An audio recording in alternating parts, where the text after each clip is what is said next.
Here's my view with respect to speech versus song. Speech is subservient always to song. There's more truth in song than most speeches. Therefore, my vote is for song, Francisco. Let me just, in a minute, give two little vignettes that probably aren't valid. Wasn't it came to my mind, I haven't visited upon this subject for so many years, but wasn't it Henry David Thoreau who's in jail for not paying the highway tax, as I recall now? I filtered it into my mind 40 years ago, so I might have it wrong. And it was Emerson, Ralph Waldo Emerson, who came to visit him. And Emerson says to Thoreau, "What are you doing in there?" And Thoreau looks out, and presumably through the bars, and says, "What are you doing out there?" And in my adolescent mentality that I forever carry forward with the years, I've always kind of tacked that up kind of with a mild neon sign around it, because it's all right to receive, I don't know what, the punishment that society bestows, if what you have done is quite a corrupt segment of that society. There's nothing, morally imperfect, and there's no pain and anguish if one does some time in terms of incarceration. Every change, every movement of reform has to have martyrs, has to have people willing to sacrifice.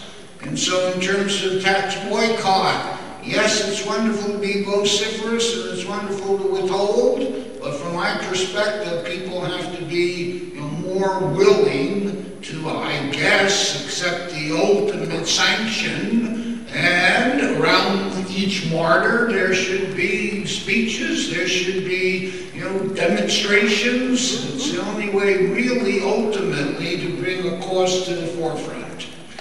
That's one. Second, wasn't this? It came to mind. It was E.E. Cummings. And when I used to love this when I was just, an early teenager, and it was Olaf, conscientious objector, but I forget it all now. But I know they beat the hell out of him. He killed him. And there was one line, and forgive the environment, it's Cummings' words, but it was, "There is some shit I will not eat." That has reverberated in my social conscience, since probably age 12.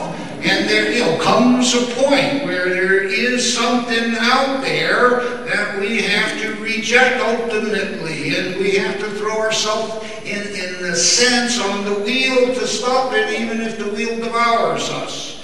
So, it's the boycott of tax is so strong and so potentially powerful that I guess I'm urging other people, to go forward without fear. We're right, war is wrong, we're approaching a totalitarian state, take from them their finances and we take their strength.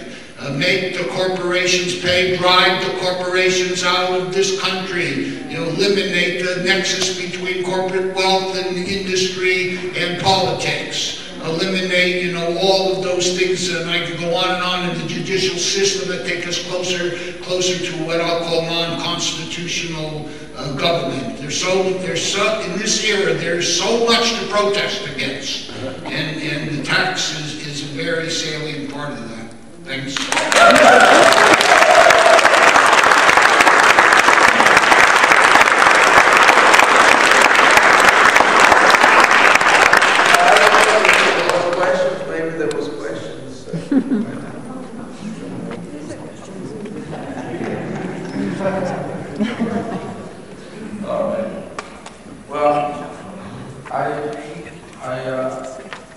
Experientially believe and make of the conviction like our brother Tony was saying, many people have said before, really the victims of history, the victims always is where the answer will come from.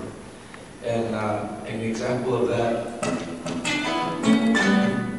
I lost the string on the last one, but hey, we're all wounded healers, even the guitar.